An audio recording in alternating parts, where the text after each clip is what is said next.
Hey guys, I'm Zesty. Welcome to my channel where I show you how to make my favorite recipes and DIYs. Today I have a very special DIY for you. This DIY is specifically for you if you drink coffee and or own an espresso machine, specifically the virtual line. So that is this one. And it's the one that has these little pods that look like this. Today I'm gonna show you guys how I made this pod holder slash coffee holder slash mini shelf. I made this out of a shoe rack that I found at Dollarama. Many of you already know that I am Canadian and live in Canada, so I do have both Dollar Tree and Dollarama accessible to me. In my area specifically, I do have a lot more Dollaramas around, and this shoe rack was specifically purchased from Dollarama. The reason why that is important is because I don't know that any shoe rack will hold your pods perfectly, but I know for sure that this one will. I find that the shoe rack is super versatile, so I ended up picking up 2 more. So I am going to be doing a few more DIYs with it, and I'll be releasing some videos for that next week. But I decided to keep this video specifically to my coffee holder one because I find it so special that it needs its own video. Anyways guys, let's get to it. For your supplies, you will need this shoe rack that can be found at Dollarama. I'll also put a link in the description for you guys. You will need some contact paper. I used 2 rolls of this adhesive shelf liner that I purchased at Dollarama. And you are also going to need some jute rope. I purchased this one at Dollarama as well, and I used about 3/4 of the whole package. For tools, you will need a pair of scissors and an X-Acto knife. I found this little one super useful for this project. You'll also need a glue gun with some glue sticks as well as a ruler. When you open your shoe rack, it's going to look like this. You'll notice that there will be 2 sizes of plastic dowels, the bigger size for the outer edges and the smaller size for the inner support. I started by covering all of the dowels with my contact paper. To make it easier for myself, I measured and cut out 1 piece to see if it would fit properly on one of the dowels. I used my hands to smooth it over, and once I made sure that it was the right size, I used the back piece of the contact paper as a guide to measure and cut out enough strips to cover all of the dowels. There is a total of 20 dowels, 10 small and 10 large, so just make sure that the strips you cut out for the larger dowels are slightly bigger so that they wrap around nicely.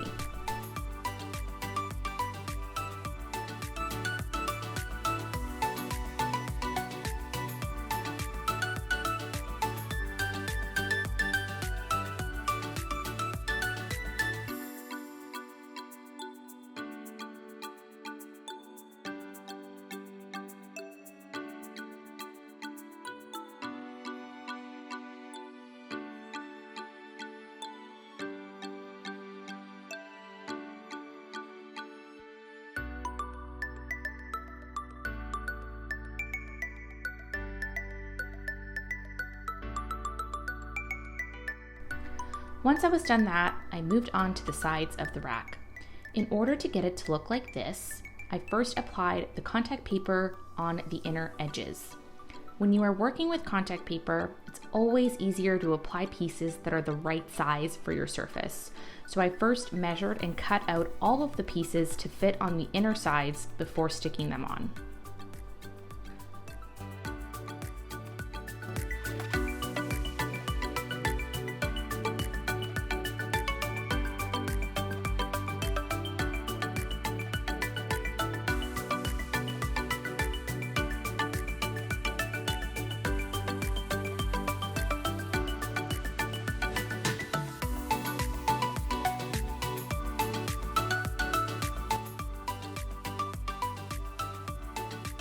As you can see here, I used my X-Acto knife to cut little slits so that it would fit nicely over any of the curved edges.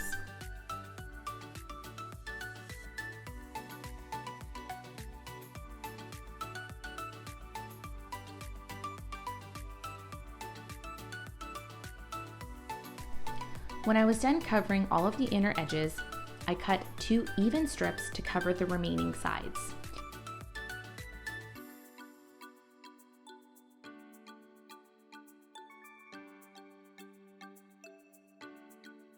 This does take a little bit of patience and attention to detail when putting it on, so just take your time when you're applying it so that it does adhere smoothly and evenly.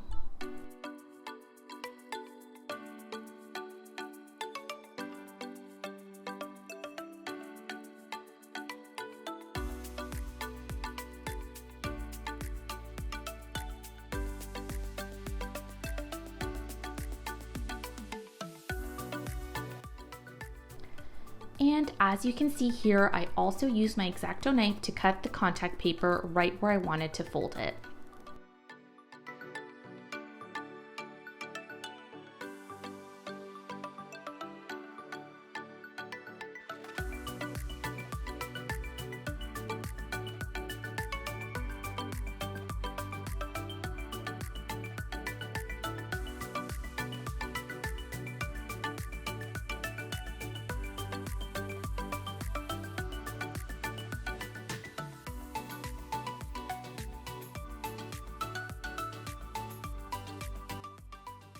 The last thing you'll want to do before moving on is to cut out the little holes where your dowels are going to go in. All I did here was feel around for the holes with my finger, and then I used the X-Acto knife to cut some slits, and then I pressed them inwards with my finger.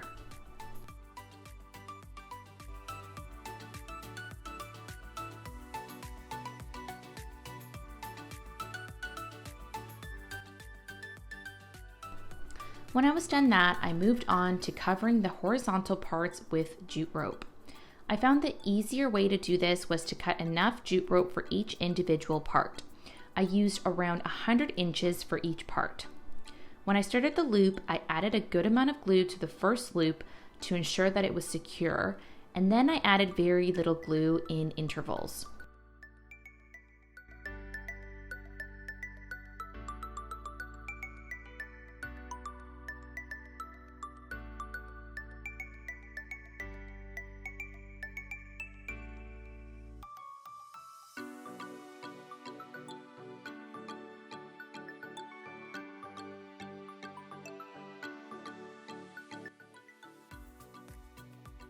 When you get to this part here, you'll notice that there's 3 holes.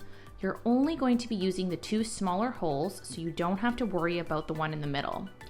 To do this, you want to make sure you don't glue jute rope over the holes. What I did was carefully glue the jute rope around the sides of the holes so that it wouldn't get in the way of the dowels.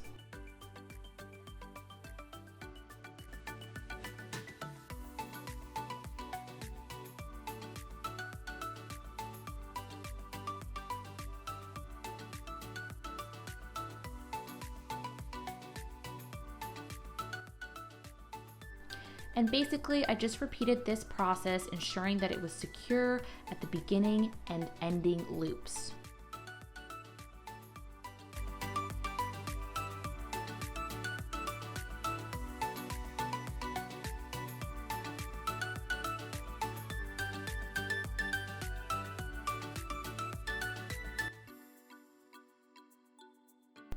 The amount of jute rope you glue on the top is up to you. I just made sure that it was an even amount on both sides.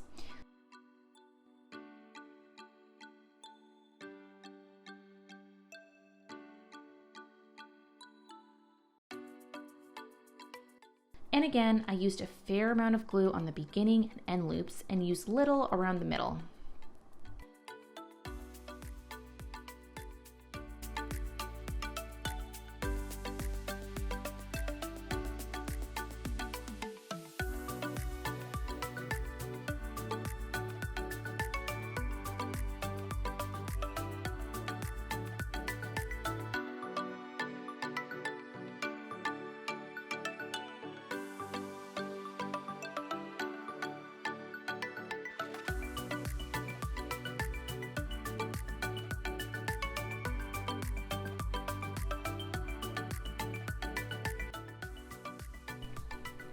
This is optional, but I added a little extra jute around these parts here to add a little bit of thickness.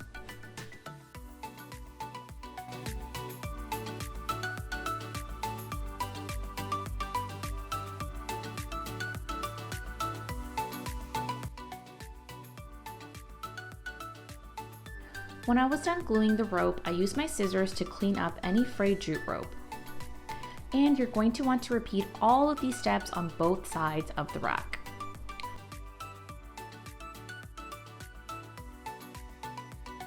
Once you have both sides done, you can add your dowels. I found the easiest way to do this was to lay one side flat and insert all of the large dowels first. I also ensured that these were all really secure by pressing them down.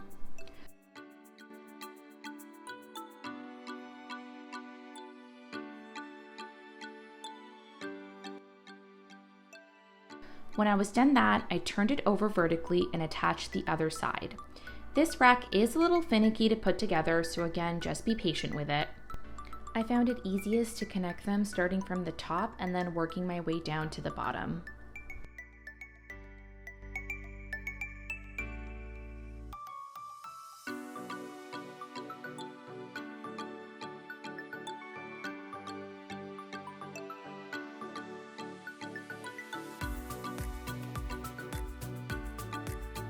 When I was done, I added the inner dowels. If you are going to be using this for more than just Nespresso pods, I would recommend adding a little bit of glue so that they can hold more weight, as this is designed to hold the weight of shoes.